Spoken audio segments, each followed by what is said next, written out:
Like a trusted turnout jacket you've had for years, Flex 7 outer shell fabric delivers a perfectly broken-in feel on the very first wear.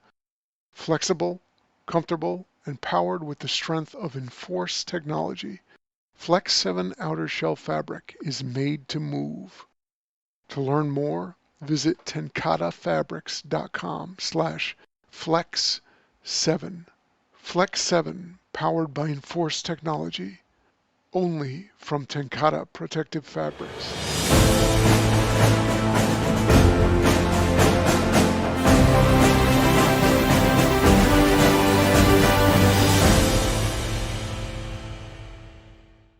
Sons of the Flag Radio is brought to you by Fire Engineering Blog Talk Radio. I think it's important that every time we do one of these intros, we do a quick overview of what Sons of the Flag is. So if you're tuning in, listening, you have a better understanding of who we are. Sons of the Flag was founded in 2012 to show support for one burn survivor. Sons of the Flag has now evolved into a nonprofit organization that's fully committed to revolutionizing burn care for veterans, first responders, and civilian burn survivors by providing funding for innovative research fellowship for doctors to further their training in treating additional burn survivors as we go forward, and also showing support for those who have been impacted by a traumatic burn. Sons of the Flag is at the forefront of advancing burn technologies and advancements through surgical procedures, and we continually do address needs for every age group, ethnicity, and geographic location within the United States. So to that end, Sons of the Flag brings together pioneering physicians who are leaders in their field, experienced military service members, dedicated first responders, passionate civilians, and burn survivors that will help us complete this mission. So over the last 10 years, we're on year 12? Yes, sir. Right now? Yeah. Because it's 2024, if you do simple math. So Sons of the Flag we've also partnered with prominent burn units throughout the country, including UT Southwestern and Parkland Hospital right here in Dallas, Texas, John Hopkins Burn Center in Baltimore, Maryland, the DuPont Children's Hospital in Wilmington, Delaware, the Brigham and Women's Hospital at Harvard University in Boston, the Legacy Oregon Burn Center in Portland, and the University of South Florida Tampa General Burn Unit, Bay Pines, Florida, VA, and the Brooke Army Medical Center in San Antonio. We communicate with doctors, nurses, social workers, and child life specialists who request on behalf of their patients varies for whatever request they have on behalf of their patients to each burn survivor situation. So with that being said, that's Sons of the Flag. And so as we start every one of our episodes off, we read the names of the fallen since our last show, but also pausing for our fellow law enforcement and military veterans that we've lost during that time too. So Jeffrey Skaggs, Ralph Stigbauer, Richard Miller, Lamont Killian Jr., Charles Gallant, Robert Wysong, and Ryan Pleasance. The unfortunate thing, that's the list for the end of the year, including one that's already occurred this year so far. So I think that's the shortest list we've ever had. Yeah, I mean, thankfully it is that short. And so it'd be nice to see that list continue to get smaller and smaller. But it's the fire service, and this is part of the job, unfortunately. But our thoughts, prayers go out to every single person that was ever affected, their families, those that were affected, their crews, and all that. But tonight we have an awesome show. Again, Sherry pulling her magic, Bird pulling his magic, just bringing some of the greatest people into Sons of the Flag and kind of letting the world know who we are from a different point of view, right? You hear me and Landon talk about it all the time, but I think it's important that we get to hear from people of a different perspective. And Ace Lane is heavily involved with Sons of the Flag. You've known Bird for how long? I think since 2011 or 2012. All right. Yeah. So seriously, since Brad, since its inception. Yeah. No, So he not. Go ahead. Sorry. No. So we got a little, I think, the delay on my Got a end. little delay. Yeah. No, I think it's fantastic. I mean, you've seen Sons of the Flag grow from a viewpoint that most of us have not. I joined around 2017, and I've seen what it was at the time to where we're at now. And so I think it's awesome for people to kind of hear it from you your story and how you've gotten tied into Sons of the Flag and kind of what you've seen change and what do you want to see Sons continue to do, kind of to do in the future. And so Ace, our guest, welcome. Ace Lane. Yeah. So, not really sure. Do you want me to sum up my experience with? Tell us about your first meeting Bird and then first learning about Sons of the Flag, Okay. and kind of the relationship going from there. Okay. Well, there's a guy I work with in Texas, and I took him on a mountain bike ride here in Colorado where I live, and he said, "I think I have someone that you guys would really connect." And he briefly talked about the Birdman, which is funny because my youngest son is also called the Birdman. So I call Ryan the other Birdman. I go, you can't be the first one. So, and my youngest is he's a very competitive ski racer. He's over in Europe right now. So he's the Birdman over there. But so anyways, my friend organized a meeting at DIA. So I flew to DIA, Denver International Airport, and Ryan, the Birdman, flew there. We met at a restaurant at the airport, and within 5 minutes, I felt like I knew him my whole life. So it was pretty, and it's been the same ever since. Never anything different. He knows he could call me at a moment's notice. I'd be there. I know the same about him. So very few people I know that have that kind of sense of honor. So it's something we need in our society, and he definitely is a man that demonstrates that. Yeah. Well, and you have when he decided to start this burn organization, you have a unique perspective on that. Tell us about your injury and kind of how that came about. Well, I'll try and sum up. How much do you want me to sum up? The floor is open for you, sir. Well, I was raised in a family that had a lot of ranching and farming background, and I was the youngest of 6 by a long shot. So my brothers and sisters were way ahead of me. I think I was a spaghetti dinner deep in the marriage. So, anyways, so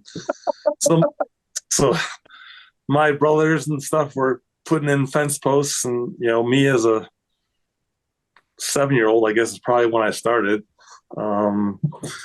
So I got into a welding accident when I was pretty young, when I was 11, and I was a pretty good football player. I went to a school at that point which was sort of ahead of the curve on how they prepared football players. So they started us like in 2nd grade. So anyways, I got pretty severe burn. So I'm heading into my 60th surgery here in about 4 days. Not all of them are burn related, most of them. Anyways, so on that path, which I can say this, I have a life filled with grace. A lot of amazing people have gone out of their way for me and helped and supported me. So when I first got injured, football was done, and then but I couldn't let go of it. So the next year I came back after many surgeries, and I was pretty vulnerable. I was pretty scarred up, and I wore a hat everywhere because I was embarrassed for how I looked. And the first year I came back to football, the coaches were amazing to me, and they were pretty tough coaches. They usually pounded people, but for some reason they were pretty kind to me. Anyways, before the fire and after the fire, even more so. So my first year back, it was terrible. I had no confidence. I was skinny. I couldn't do shit. And then my second year back, I threw away that hat. I said goodbye. And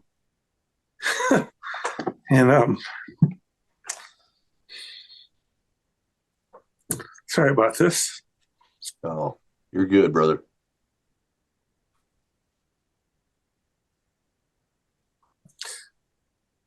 Uh, so my second year back, it was a different year. I I got my shit together. I was still light and skinny. I was just fast, and the coaches were supportive, so I brought it. And, I had been a quarterback, but because my left hand had been so injured, they switched me to both sides of the ball, running back and linebacker. And then by my eighth grade year, I was captain of the team, and our coaching staff was always winning. Not because we were the best coached. And so I was captain of the team. And that year I was also put on the high school varsity team. And I was only like 109 pounds. I was little. Oh, wow. I was just fast. So anyways, I went on from there. I loved ski racing. And so I focused my passion on that. And after 18 years of competing, my last 9 years was on the pro tour. I won a pro tour, and that was like a super big highlight. And there was a lot of work and recovery and, surgeries and working out and a lot of spiritual growth, and came down to the last day, the last run. I ended up winning. It's pretty awesome.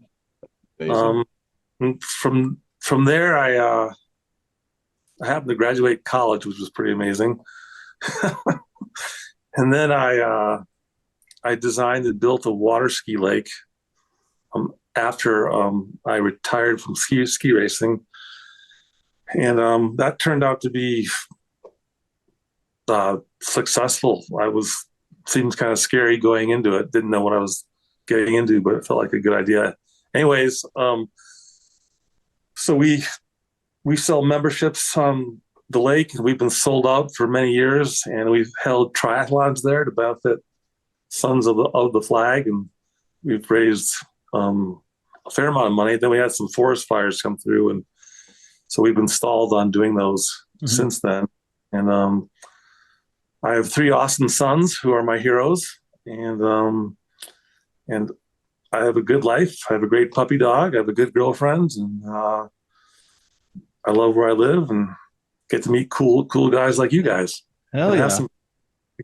I have some great friends. That's phenomenal. Listening to your story, I think you're the true definition of what resiliency is, right? And I think that's hearing that story takes me back to Shay's story, right?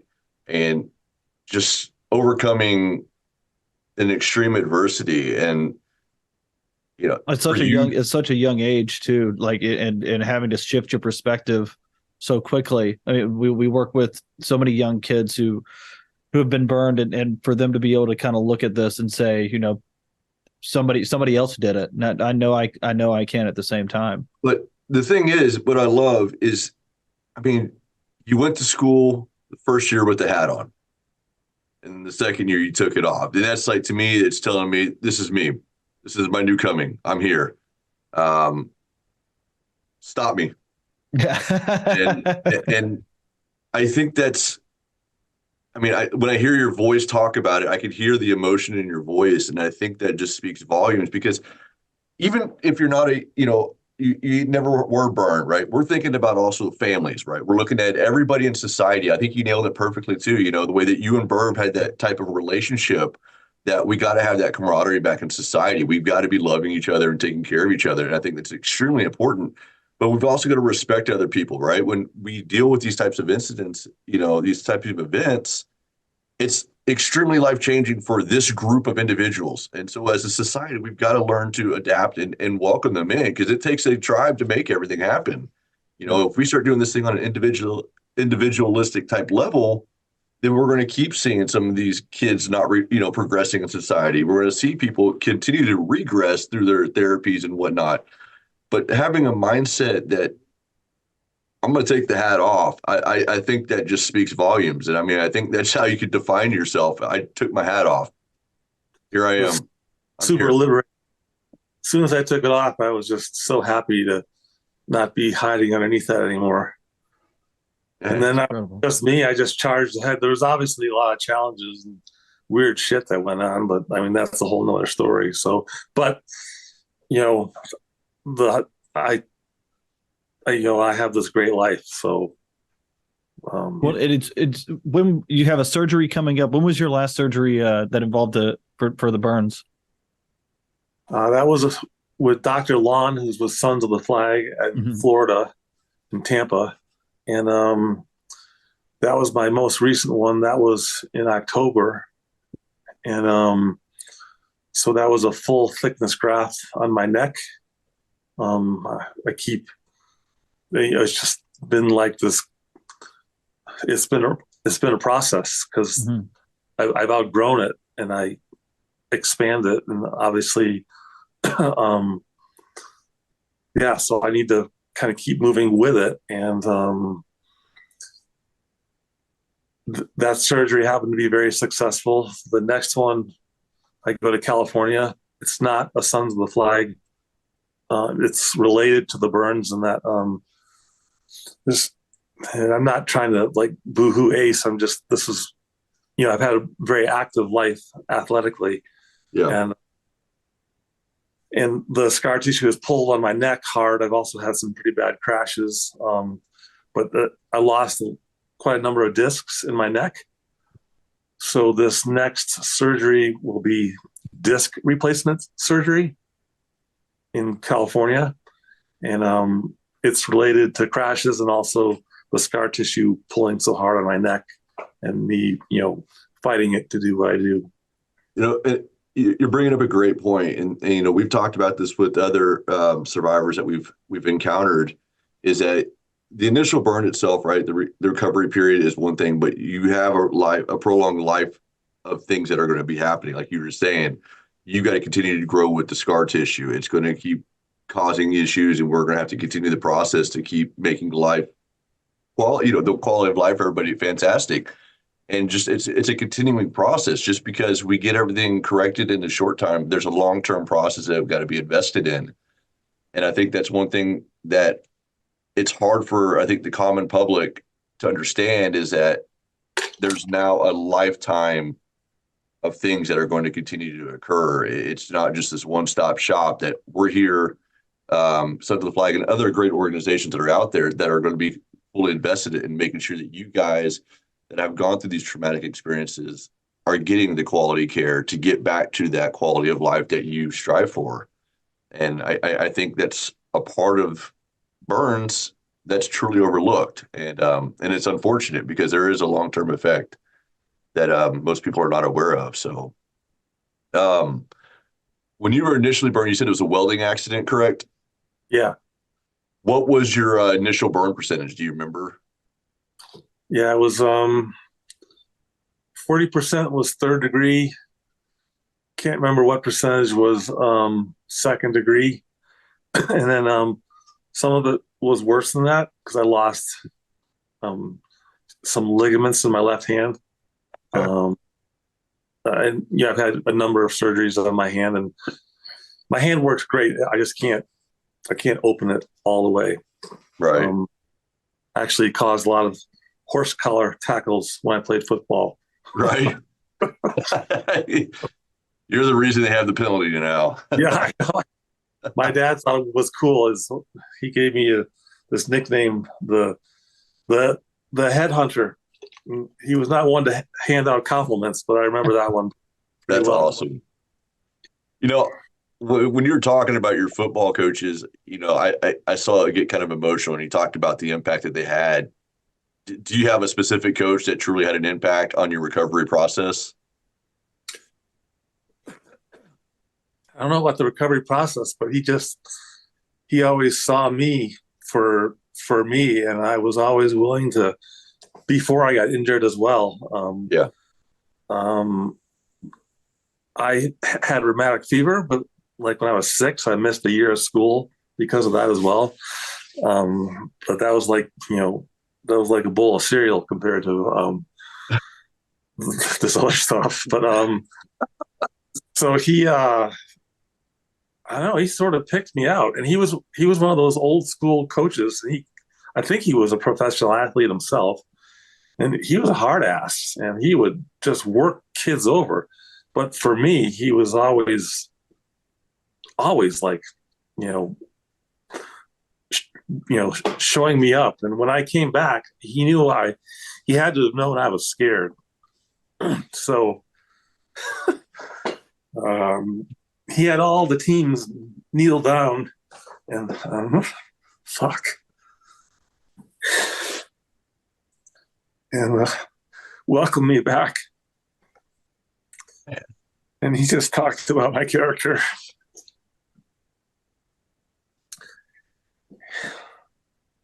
Meant a lot. Yeah. Can't even imagine. I'm picturing, I've got, goosebumps right now just thinking about that. Because, and as a young man, to have to step into that role and take that on, and to have someone support and kind of acknowledge that that's one. Thank you for opening up about that. That's truly incredible. And I mean, again, it's, we talk about being able to kind of forge a path for the burn survivors that we're going to meet down the road, and how we can get them to a place of normalcy. Bird's big thing, especially with Tampa surgery, is that, we can't fix everything, but we want to get you back to a state of being able to do something with your life and being able to, be somebody. And it takes a village sometimes, and it's really humbling, and it's a blessing to hear that, you had that kind of village behind you, and what more of a village than a football team, right? No, it was to have him stop practice, which was not his MO at all, and have everybody kneel down and introduce me back. And like I said, I had a shitty year, but the next year I came back. But he was always bringing me up and using me as an example. And it carried on to my other coaches too, my lacrosse coaches, my ski coaches. They all, they seemed to see me. And so for a guy that didn't feel good about how he looked for quite a while, it was good to be seen by these high-end coaches. And, when they brought me to some pretty high level athletics, helped me demonstrate, and so they were super supportive. My teammates were also great. It was amazing. I don't know how much depth you guys want. I'm loving this. We love to be able to show, again, it's such a great message, not just for the firefighters, but for, the people that we work with, being able to point them at somebody like yourself who can talk about these things and what they've come through. Well, so I during high school and before, you'd have these away games, and it was gang showers, right? And I just was too embarrassed to have anybody see my scars. I wouldn't do it. I hardly even looked at them. I tried to just not even look in the mirror for a long time. I just tried to charge ahead. Anyways, we'd go to away games, we'd be all muddy and grass, and I would just never take a shower. But not once did a teammate or a coach ever say a word to me. Like, hey, Ace, like, why weren't you showering, dude? What the fuck's up with that, you dirty motherfucker? Yeah. we were constantly giving each other so much shit. It was a constant shit. I mean, talk about a shit show, but this was a fun shit show. It was giving each other a lot of shit. But when it came to that, they were all quiet. Yeah. So, yeah. That's a certain type of understanding that I don't think really many people come across at all. No, that was a lot of grace. Then in college, I just was like, fuck this. I don't care what people see or think, No. Yeah. And I think, sometimes people would give me shit about it, and I could get aggressive. But I never was in a fight that didn't have a referee. Yeah. All for the best. No, So I just every time I just keep listening to you speak, and I listen to you, and as I'm hearing you talk, I'm going back to my son, who's 8, he'll be 9 this year, and I'm just sitting there thinking about how, if this were to happen to him, or if he were to have a friend that would ever encounter this, and I'd pray to God that they would show the grace and love that I think that you felt going through this most difficult point of your life. And man, I wish I could figure out who your coach was and your teammates were, because what an example to set. that's life-changing stuff, because they gave you an option. They either could build you up or they could tear you down. And let's not mince words. Kids can be cruel. Oh, kids are assholes. Yes. I was trying to be nice, but no, there's definitely some very tough shit in that area. Hence the hat, and but then getting rid of the hat, which is pretty symbolic, I guess. Yeah. Super liberating, but yeah. It carried a host of challenges, but there's so many people that have so much more. I mean, my life is like cheesecake compared to a lot of people's lives, and I know that. So, yeah. And but you also built that, and in spite of all the difficulties, and that's such an awesome thing to see, and he brought up Shay, and Shay having his burns, and then becoming, doing the triathlons and just all this crazy stuff around the world. And it's truly, every time we speak to a burn survivor who's overcome so much, Bemis and I tell them how inspiring it is. And they have a tendency of being like, it's not that inspiring, but it truly is. And from our perspective, and I think from a lot of people's perspective as well. Well, I think my middle son, worked with Shay on Birdman's last project when they went around the world. Yeah, and so he got to be friends with Shay, and Shay actually got in contact with me and helped me understand more about, I think, Dr. Lawn and a full thickness graft, and it's what helped me along in that last surgery. So it's been great having my boys get to know the Birdman, and just having that connection. And my son, who's probably one of the better slalom skiers in the world, had 7 knee surgeries, so he's not doing that anymore. So he helps the Birdman a little bit with his projects, and he's studying to become a pilot. Oh, so, wow! Awesome. Yeah, Todd Hornbuckle will be a great person to talk to there. Yeah. Todd Hornbuckle is a pilot for Delta, if I'm not mistaken, but he got reinstated. Yeah, he just got reinstated. He was in a plane crash, unfortunately, and he was burned. He protecting his daughter. I talked to him. Yeah, and he would be a great source to talk to. Yeah, he's a great guy. Yeah, he spoke at our one of our events, and man, you want to talk about a guy with a knockout sense of humor and just like the vibrance about him. It's pretty incredible.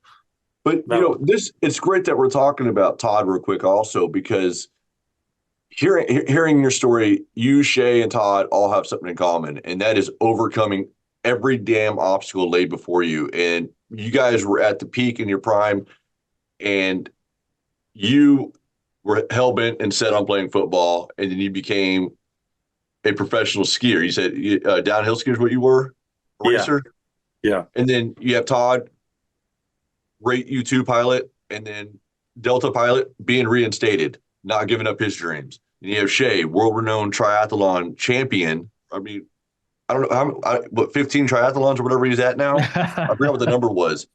But like hearing those messages, and then hearing where you went from as a young kid, and that resiliency kicked in, you ended up becoming a very successful downhill skier.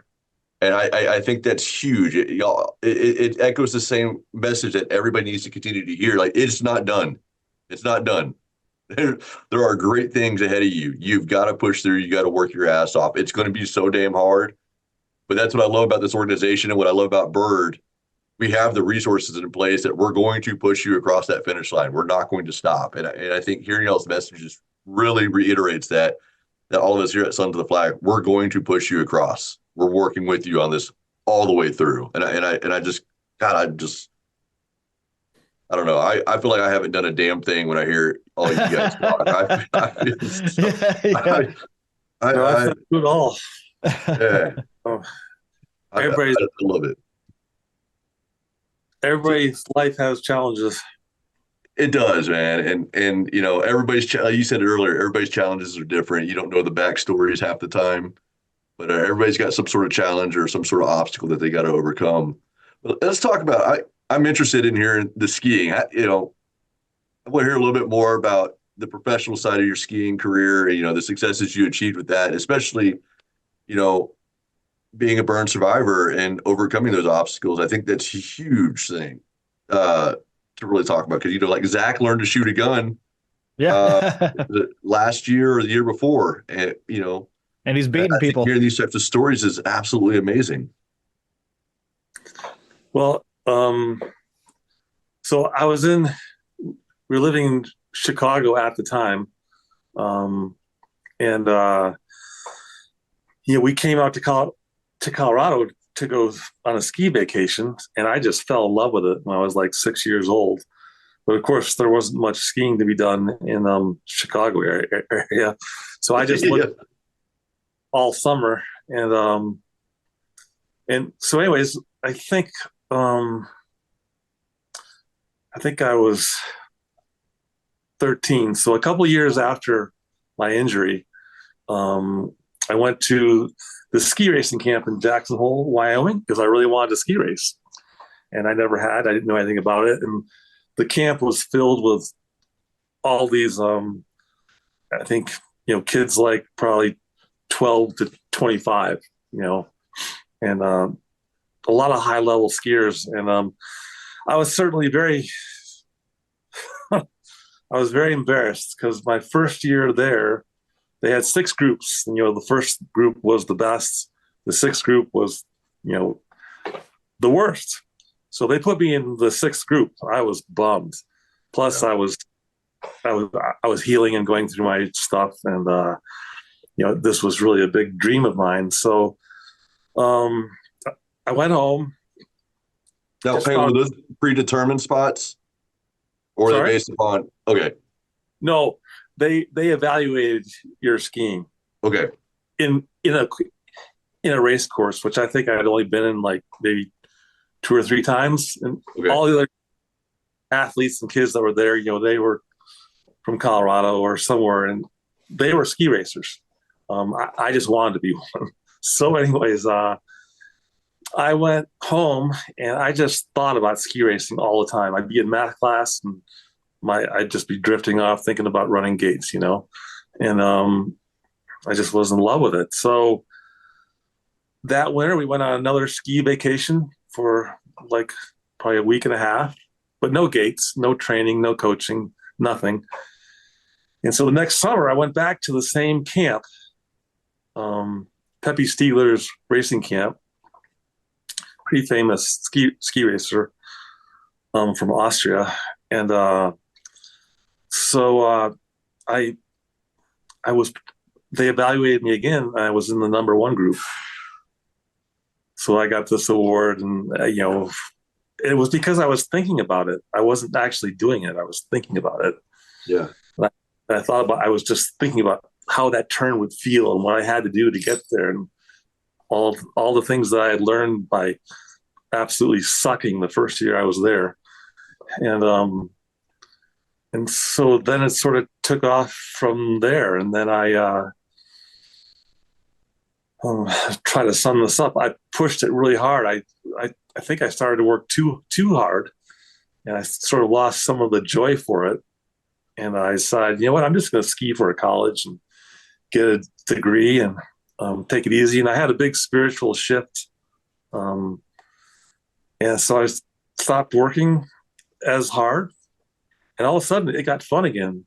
And all these guys that were kicking my ass, all of a sudden I was faster than they were. And then after that, I jumped on the Pro Tour, and it seemed to fit my personality. So I think the first year I had on the Canadian Tour, I think I had a ranking of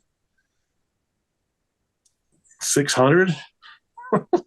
Then my second year, I was 13th. Oh my God! Jeez. And then then my fourth year, it was my in '87. I won. How many years into it was I? I guess it was my fifth year. Yeah, I won a Pro Tour. It was 9 combined races, and that was a big deal for me. So, and then I kept competing after that, and I got married during that period as well, and I also graduated from college, which was kind of amazing. I was a good student at the things I liked. Yeah. I was a business major, but all my worst grades were in business, and all my A's were in physics and art. So, so Yeah. That's why it took me 7 years to get my bachelor's. Yeah, it took me a while to get my degree. Well, Ace, we're coming to the end of it, and we always like to hear not only these stories, but if you could say something to a newly burned individual that's just beginning their journey and is looking for some optimism and just it's some sort of something to hold on to, what would you say to them? What's something that advice that you could give them? Keep track of the big picture and let love guide you. I love that. Keep track of the big picture and let love guide you. And that's an incredible message to send to them. And our job, like Bemis says, is to get with those burn survivors and to share messages like yours and to keep them going and to help them find their new normal. Hey, cool. Before we have to go, I do have one question. What's next for you, Ace? Like, your story has been just so phenomenal. What's next for you? What do you want to achieve next? I've been designing sustainable communities, and there's one I've been designing, and it's just coming to. You can, if you're interested, you can look it up online. It's called The Tree Farm, and it's a project just outside of Aspen, Colorado, and we're going to be going vertical on that probably in about a year, and it's designed. Wow. It's designed around a ski lake. So it's designed around joy.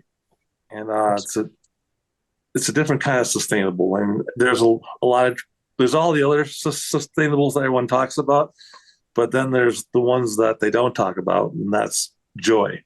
And so this community is built around what I like to call the social green, which is having fun, having people active, having people doing things, demonstrating and finding out what they can do and pushing it and finding out how much more that they can do than they had ever thought. And so that's the triathlons that we've had here and the motocross events. And we have a lot of winter rally events, race car driving. Hopefully we're having a big Porsche event here in about 3 weeks. It looks like it's going to happen. So they're bringing 50 cars out, and we built a big track for them to compete on and show their cars. And yeah, so that's kind of what I'm doing right now. I'm pretty exhausted from it, so I think that sounds like a big undertaking. Yeah, it's bigger than I ever thought. So maybe something more along the lines of that, but I have a bigger support team to help me pull it off. But right now I got to finish this one. So thetreefarm.com. So if people want to check it out, they can go in there, log on and check it out there. Awesome. Man, Rock and roll. yeah, we're closing on the time. I personally can't thank you enough. Absolutely. Your story, it's hit hard, and man, I'm amazed to even be sitting here talking with you. It's I mean, and I'm being serious about this. Your story is it's life changing, and I can't thank you enough. I know some of the deeper, hurt is still there. I shouldn't say hurt. The deeper emotions are still there. And I just can't thank you enough for opening up your heart and telling the world who Ace really is. And I think that speaks volumes of you. And me personally, I wish you nothing but the greatest success going forward, because I don't know what else the hell you have left to do, man. You've accomplished a lot. So it's unbelievable to hear you, man. Well, thanks to you guys for listening, and I've had so much support from spiritual and friends and people and coaches, dogs. Yeah. And, so yeah, I'm grateful to all of them, and grateful that you guys want to listen and see stuff. And I hope it's helpful to others. And there's, like I said earlier, there's certainly so many people that have been through so much worse shit. So I consider my life full of grace. You need to write a book, is what you need to do. Hell yeah! I'm telling you, you can. We'll have you on again for that one. Yeah. Well, Ace, thank you so much for joining us, brother. We really appreciate it. We're going to be throwing this up on fireengineering.com, and we certainly look forward to seeing and talking to you again. Hey, thanks, you guys. Yeah, you can find this episode and everything else on Sons of the Flag. Any of our social media at Sons of the Flag, sonsoftheflag.org. Go look up there, burn information. God, thanks. Yeah, this has been good. So I truly, bottom of my heart, thank you so much for joining us, man. Thank you. Thank you guys for listening and going out and helping so many other people. Absolutely. Hell yeah, we're not going to stop. Yeah, good for you. Right. We'll charge on. Thank you, brother. All right, see you guys. Bye-bye. Bye. Man. Dang, man, that got intense. I'm telling you, dude, that hit me. I'm thankful I have glasses on so you can't see my real eyes.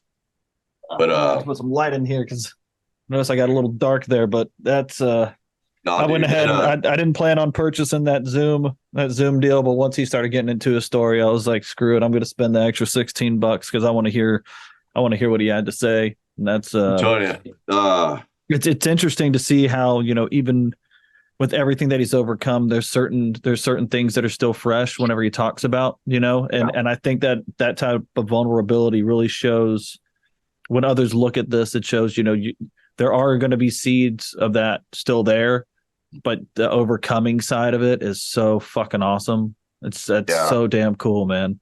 It's so funny, man. And I know we're trying to wrap this up, but I hear his story, and I think about when he was at that age going to play football. What do you say, around 11? Mm-hmm. And I remember the football coaches that I encountered. I thought they were making my life hell. Yeah, and they weren't. They were building you up, and the fact that he noticed that through his coach speaks. I mean, I wish I could meet this guy. Like, I swear to God, I wish. Yeah, I know, right? Yeah, I was thinking the exact same thing. I just want to shake your hand and say thank you. Yeah. Because you molded an extremely amazing individual. Yeah. Because you saw something greater. And anybody in the fire service right now, like, this is a leadership 101. Like, this is what we have to live by. You have to have that impact on everybody you encounter, right? Here at Sons of the Flag, anytime we encounter a burn patient, they need to feel that type of connection, that type of love. And we make sure that you get that. Through the fire service, through whatever your profession may be, you've got to show that kind of compassion and respect. It might be coming off as being a hard ass, right? But the message has to be clear and concise that I care for you, I truly do love you, and I'm going to give you what's best for you. And there's those moments to be the hard ass, and then there's moments to be the vulnerable and to be the open and to recognize that people are going through certain things. it kind of reminded me of Don, talking about joining the military at 17 years old, and Yeah. he was like, I thought they hated me, but they were really just trying to save my life. Yeah. They didn't want to see me die. And in a lot of ways, whenever you're joining a sports team like that, they don't want to see you fail. They got to be on top of you. They can't let you break. But at the same time, there's those individuals who want to look out for you and can understand what you're going through at the same time as building you up, breaking you down and building you up. Yep. No, I think that's the whole purpose of when you go to boot camp is for that. They're not there to they're there to be jerks. Don't get me wrong, but they're there to break you down. I was about Just to like say, have you ever met Mitch? Yeah, just like the fire academy, right? I mean, everybody's like, "All right, this guy's a hard ass. This company officer's a hard ass. This battalion chief's a hard ass." There's a vested interest there, and talking about the coaches, it was so funny because the guy that I thought was the biggest jerk, I just instructed one of his courses, and he's now in the fire service. He's been in the fire service for several years, but he's getting a certification. And I'm like, I know you. And we made that connection. And I'm like, it's come full circle because it wasn't ever out to get me. His whole job at the whole time was to build me up to be better. And he's got me into the fire service. He's got me where I'm at now. And it's just so cool to see these types of stories come to fruition. Yeah. Hell yeah. See the overall success. I'm telling you, he has got to write a book. Yes. Taking the hat off is what I'm called the title right now. Taking the hat off. Taking the hat off. And I just, golly, man, that was what a metaphor and description just for overcoming a challenge. Yeah. Golly. And now he's building a community. I mean, that's so cool. So like, what's left to do? Yeah. I mean, yeah. God love Ace, man. This dude, it's like, I'm bored. I'm going to find something and I'll leave. Brother, I've got to hit the road. We gotta go get my nephew. We're going to spend the weekend with him. Yes. So Bemis, to close us out, everybody, thank you so much for tuning in. Thank you so much for listening. Fire Engineering, as always, thank you for having us on. Yeah, Fire Engineering Blog Talk Radio. Look us up on all social media by typing in @Sons of the Flag, sonsoftheflag.org if you want to get involved. Look for event info if you want to join the task force. Hit us up. We'll get you with Greg, Landon, or Sherry, myself. If you need a burn application, it's on there. Get the process started. Get a hold of Sherry. I'm telling you, we're going to change the world, and we have not stopped doing that. So hell no, 12 years, baby. 12 years. So thank you guys from the bottom of my heart personally for allowing this platform to do what it does, allowing Ace's message to get out. And thank you again, Landon and Sherry, for having full faith and allowing this silly guy to. Hey, man. I never want to do this without you. What are you talking about? Yeah, no, thank you guys. I hope everybody has a great start to 2024. Look forward to the rest of the year with this show. As always, stay safe and always keep the mission first. Thank you, guys. Yeah. See y'all later.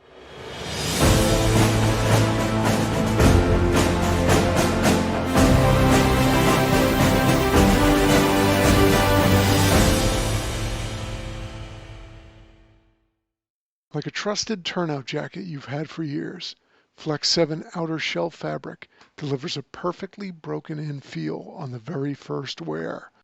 Flexible, comfortable, and powered with the strength of enforced technology, Flex 7 outer shell fabric is made to move. To learn more, visit tencatafabrics.com/flex7. Flex 7, powered by enforced technology. Only from TenCate Protective Fabrics.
Breathing in diesel exhaust fumes is like walking into a fire without a mask.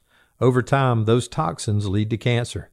Protect yourself with MagnaGrip, the easiest, most reliable exhaust removal system that features a true 100% seal to eliminate diesel exhaust fumes.